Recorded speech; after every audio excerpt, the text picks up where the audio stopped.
দায়িত্বশীল।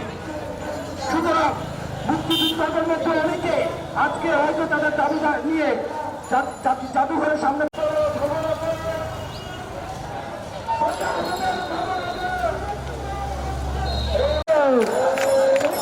আমাদের কোনো কর্মসূচি আছে, ভাবি শিক্ষার্থীদের কোনো কর্মসূচি আছে।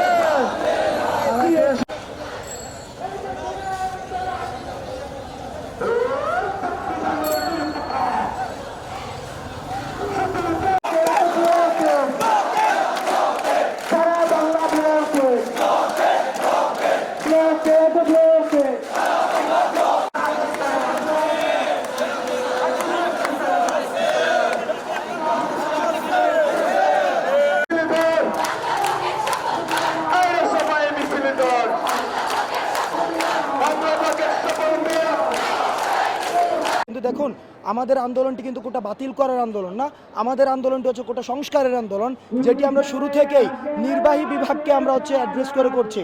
নির্বাহী বিভাগ যতদিন না পর্যন্ত একটি কমিশন গঠন করে দিয়ে সকল গ্রেডে প্রথম থেকে চতুর্থ শ্রেণী পর্যন্ত কোটার যৌক্তিক, অযৌক্তিক ও বৈষম্যমূলক কোটাগুলো বাতিল করে দিয়ে কোটার যৌক্তিক সমস্যার সমাধান করছে, ততদিন পর্যন্ত আমাদের আন্দোলন চলবে।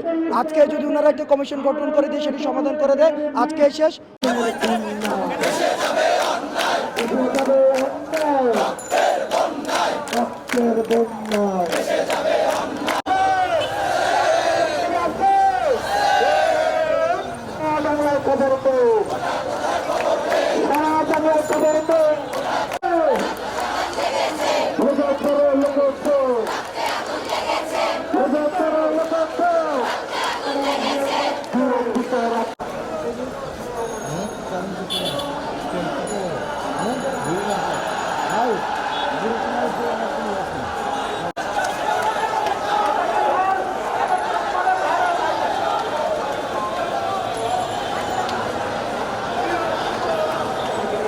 আজকে কেন আমি রাজপথে নেমেছি তার একমাত্রই কারণ আমি যেন পড়াশোনা করার পর আমার যেন মেধার যেন সঠিক মূল্যায়ন হয়, আমি যেন সমতা পাই, আমি যেন আমার সঠিক মেধার মূল্যায়ন পাই। সেই জায়গা থেকে আজকে আমাদের রাজপথে নামা, এবং এই রাজপথে যে আমরা নেমেছি, আমাদের এই আন্দোলন চলমান থাকবে যতক্ষণ না পর্যন্ত আমরা নির্বাহী বিভাগ থেকে সুনির্দিষ্ট একটা জবাব পাচ্ছি।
আমাদের একটাই দাবি যে সকল প্রকার কোটা বাতিল যাবে, শুধুমাত্র সংবিধানে যে অনগ্রসর জাতির কথা উল্লেখ করা হয়েছে তাদের জন্য ন্যূনতম মাত্রায় কোটা রেখে বাকি সকল কোটা বাতিল যাবে।